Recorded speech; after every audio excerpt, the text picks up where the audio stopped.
Now it is. The first chapter of this book summarizes what I was talking about there, just now. And the rest of the book is studies of the effects of task complexity on language production and learning. Sort of like some of the studies I'm going to talk about, but these are newer. And the first section talks about the effects of task complexity on speaking in terms of accuracy, fluency, and complexity, and on writing.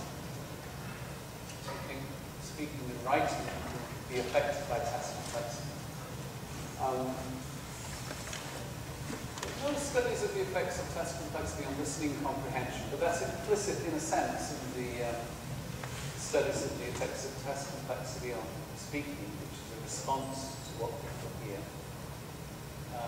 There is research on task complexity and listening by another PhD student of mine called Jun Irwin, and her dissertation, I think it's in the references to your to the handout. By the way, I also, before I came away here, a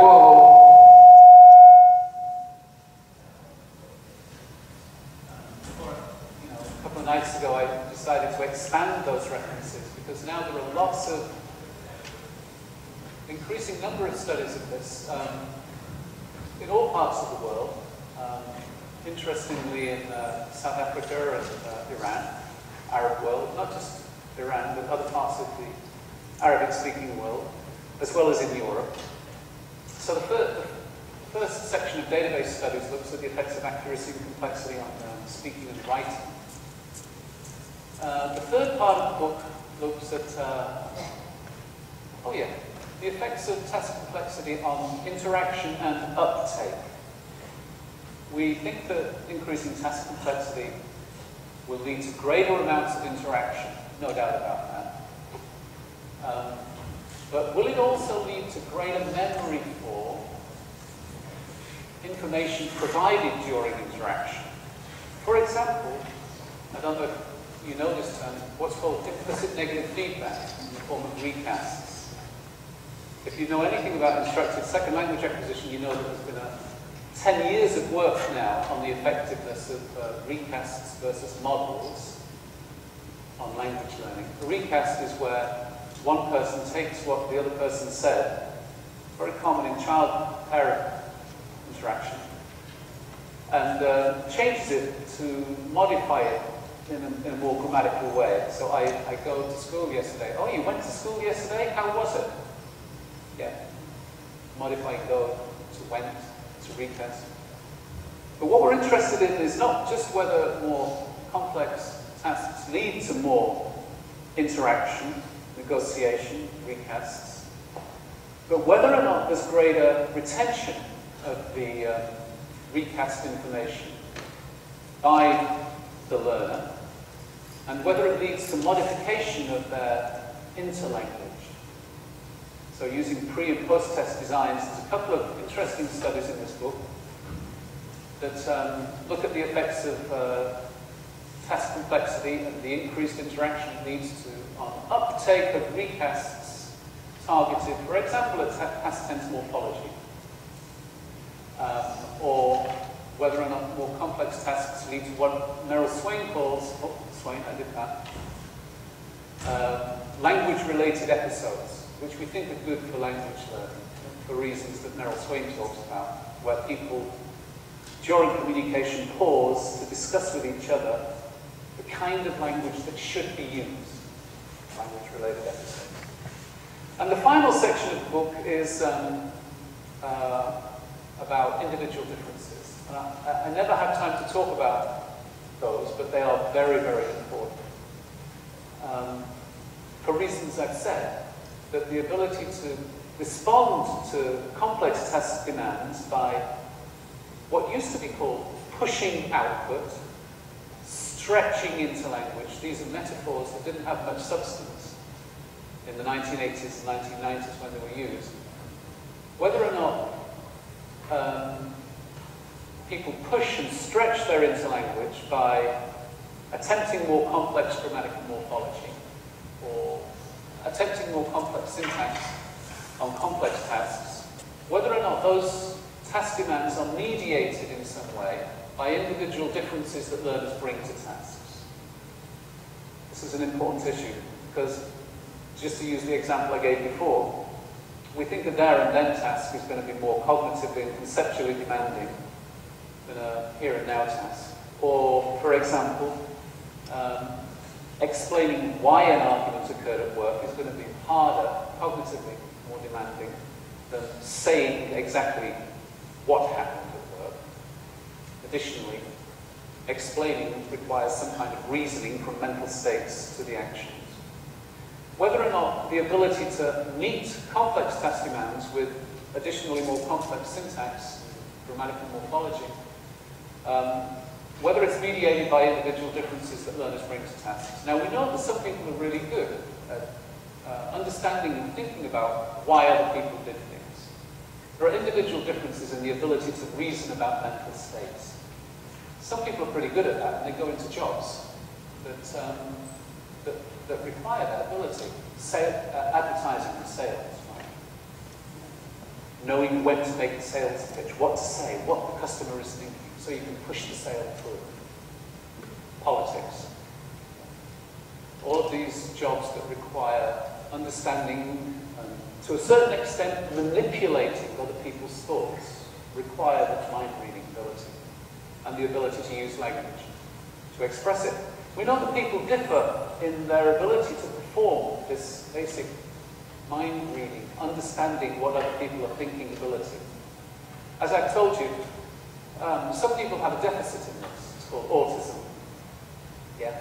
And in fact, people graduate to professions that suit their abilities in that domain, like they do in other domains. But one of the professions which is most challenged in this area of being able to understand what other people are thinking turns out to be university professors. We're towards the autistic end of the scale in this ability domain. Studies of that. People say that Einstein was probably autistic too. So, if we could measure these individual differences in abilities, do they reliably predict the extent to which individuals can profit from or not complex task demands? This is a very important issue that as I said, I never normally get the chance to talk about this. It's complicated and it detracts or diverts attention, disperses attention, if you like, away from what I'm mostly interested in, which is task complexity and task sequencing. The issue of task difficulty and individual differences is very important to understand and know when it comes to matching learners to tasks that they're best able to perform. So there are some people who are really good at thinking about and understanding and explaining why other people do things. And it may be good that task demands that increase along that dimension of complexity push them to a level of linguistic performance which is much higher than people who are don't have those abilities. So we can do two things with that information. We can either match people to the kinds of second language tasks that suits the profiles of cognitive abilities they have, because then we maximize their opportunities for learning by giving them tasks that draw on abilities that we know they have. So that's the profiting application of this information.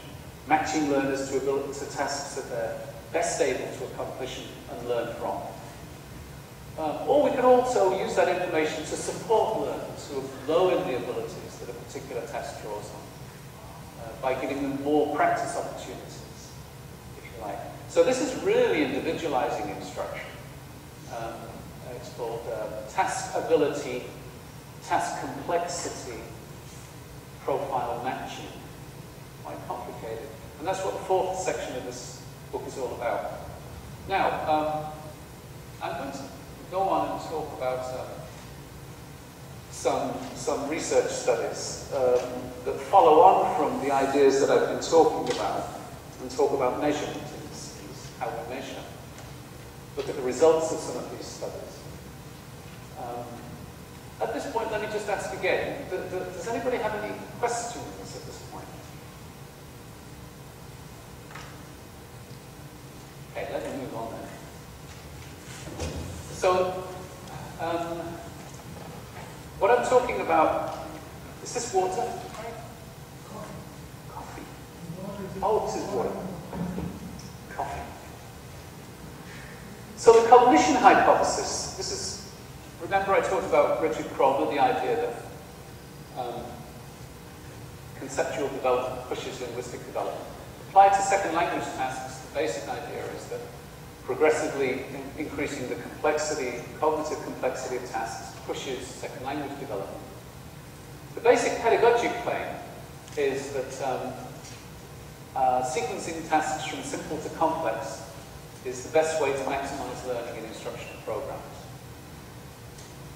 Sequencing tasks from simple to complex along those dimensions of cognitive complexity I described in the taxonomy. But there are some ancillary theoretical claims which support, if you like, that proposal. And the first of these is a claim about speech production. Yeah. And I'll read it. On resource directing dimensions, that's important. Not on resource dispersing. Okay. On resource directing dimensions, there'll be increased accuracy and complexity and less fluency on complex. For example, plus reasoning or plus there and then, versus simpler tasks. As measured using general indices of production. A general index of production is what I'll talk about what these general indices are. They're used in child language research to measure, for example, mean length of utterance. In child language acquisition research, if any of you know this. Mean length of utterance is a measure of child language development, and it can be calculated in a number of ways. You can do mean length of utterance in words or in morphemes. Yeah. That's a general index. And we see throughout child development, we see mean length of utterance in words and morphemes progressively increasing. To about the age of 4, when we have to use a different index. Often the T-unit is another index, is another unit of analysis that's used after mean length of utterance in morphemes or words at about the age of 4, because children's utterances after the age of 4 become very long, and they use relative clauses of subordination. So we use a different index. But these are general indexes that can be used to capture development. And they've been used in second language acquisition research too. So in general, accuracy, complexity using those indices, and also accuracy, as I'll talk about, target-like use, percent error-free T-units, should increase along complex versions relative to simpler versions. And fluency, which can be measured in a variety of ways. There are temporal measures of fluency, as I'll talk about. There are also length measures of fluency. We have an impression that somebody who speaks more is more fluent than somebody who speaks less. But there are also temporal measures, like the amount of pausing and hesitation, self-repair, etc. Those are also indices of, to some extent, fluency. Those should also increase along complex dimensions. Okay, so more accuracy and complexity, but less fluency on complex tasks. Now, on complex resource dispersing dimensions, all three will decrease. This is important. So let me just make that contrast clear. And for example, simply describing the fact an argument occurred at work versus explaining why it occurred, that's increasing complexity along resource directing dimensions. There should be greater complexity and accuracy on the complex version, explaining why the argument occurred. On resource dispersing dimensions, like taking away planning time, everything will go down. So when you have no time to think about what you're going to say, there'll be less accuracy, less complexity, and there'll be less fluency. So those different dimensions correspond to different kinds of prediction about the effects of complexity on each, on speech production. I don't disagree with Peter Skean about the resource dispersing thing. I make a distinction he doesn't make between dispersing and directing. And so Peter Skean would disagree with me about the resource directing. Or at least he would say you can only become more accurate or more complex, but not both at the same time. I think he has an unsatisfactory post hoc rationale for why you can have one but not the other. He talks about a trade-off, whereas you can only pay attention to one thing but not another. So you choose whether to pay attention to accuracy or to complexity. But you can't pay attention to both because attention is a limited resource. So I won't go into this in much detail, but that's a very circular argument. Why are you less accurate? You ran out of attention. Well, that's explaining one phenomenon that you really want to explain in terms of another phenomenon that you can't explain. Why did you run out of attention? The evidence is you became less accurate. Why did you become less accurate? Well, you ran out of attention. There's no causal connection.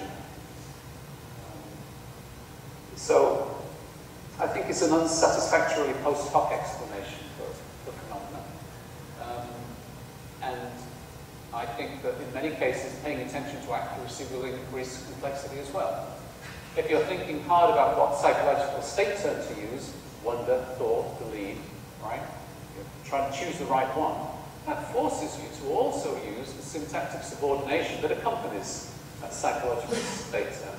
Wondered whether, believed that. Not wondered that, believed whether. So I think attention to accuracy and complexity go together.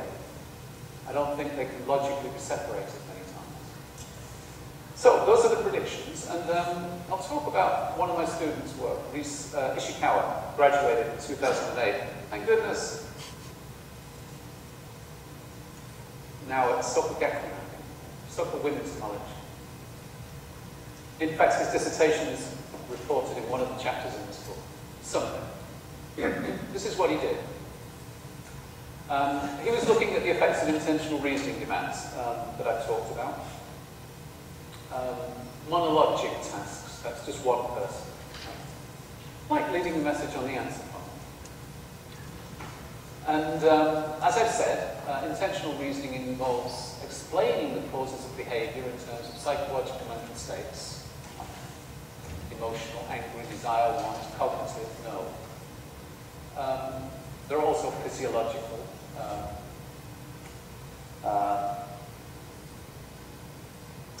Hurt, physiological states, pain. Why did he do what? Why did he say, ow, it hurt? Explaining somebody else's actions in terms of psychological mental states that can be characterized as physiological versus emotional, angry, versus desire, want, versus cognitive, no, etc. Interesting reference for any of you who are interested. Interesting for anyone who's interested. Oh, that's the trade-off effect. An interesting reference is to the work by Barch and Wellman. I've given them the references here. It's a fascinating area. Astington and Baird, too, about theory of mind and child language development. And we know from the research that there seems to be a developmental sequence from physiological to emotional to desire to cognitive kinds of explanation for why people did things in childhood. Yeah? Children first use a lot of physiological state terms, then emotional, desire, and finally, around the age of 3, they use these psychological state terms to refer to knowing, believing, thinking, doubting, wondering. We have so many of them. There's an explosion in the the use of this vocabulary around the age of 3 to 4 when children begin to think about other minds. Okay, so here we go. How did he measure the effects of increasing reasoning demands? He did it using general indices of language development. He used percent error-free T-units. Yeah. I'm assuming you know what T-units are. If you don't, ask Craig later. Yeah? Okay, a T-unit is an independent clause plus any subordinate clause that is attached to it. So, for example, I know John.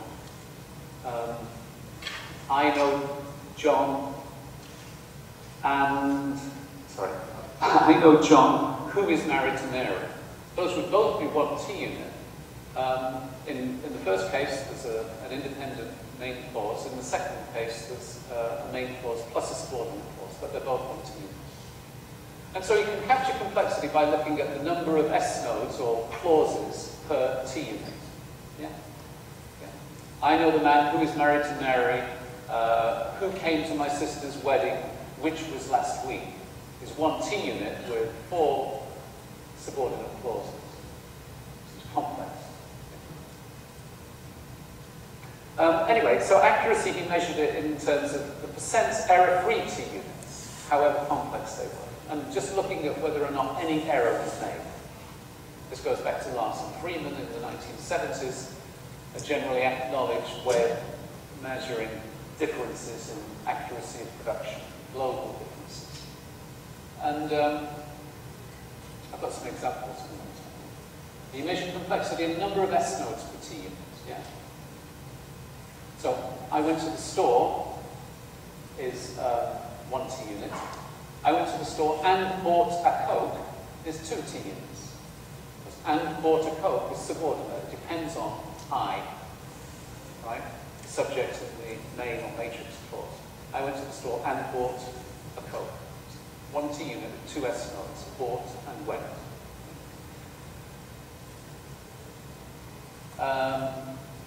Lexical density, he measured complexity in terms of lexical density. I think he used sort of adjusted type token ratio. I'll talk about it when I show you the examples. Fluency, he measured that in terms of words per 10 seconds. So this is a rate measure of how much you can produce in a certain amount of time. And it's per 10 seconds because I think his data, he couldn't do words per minute because some people didn't talk for a minute when they performed his task, so he did it for 10 seconds. It doesn't really matter. There are other measures. Words per 10 seconds is probably not a very good, it's okay, it's a rough measure of relative fluency. But there are problems with it, you know, because words don't capture exactly everything about how much was said in 10 seconds. The syllables per second is better because words can be monosyllabic or anti-disestablishmentarianism, many syllables. Right? So syllables is a more accurate measure of how much was said in a short time. Do you understand? Yeah? So if I say man, woman, in first 2 words, but it's 3 syllables. Right? Man, anti-disestablishmentarianism is 2 words, but there's a lot of syllables. Syllables per second. How did he operationalize the difference in task demand? Okay, so here's the no reasoning demand task. Oops.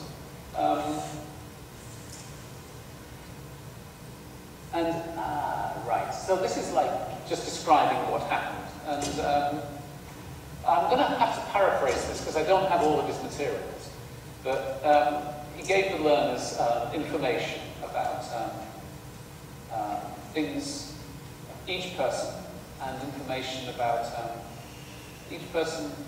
I think basically there's no reasoning test. The person simply had to phone up the boss and say how relationships have changed from bad to good. So blue lines are good. So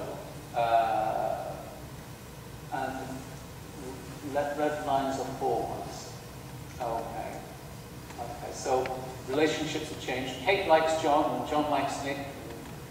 Nick likes Kathy, but now Kate doesn't like Nick anymore. Stuff like that. Let's see if some more information. It's 3 years ago. just describing the fact that relationships have changed, using this diagram. In a simple reasoning task, they had to explain or describe relationship changes as a consequence of something that happened in the workplace.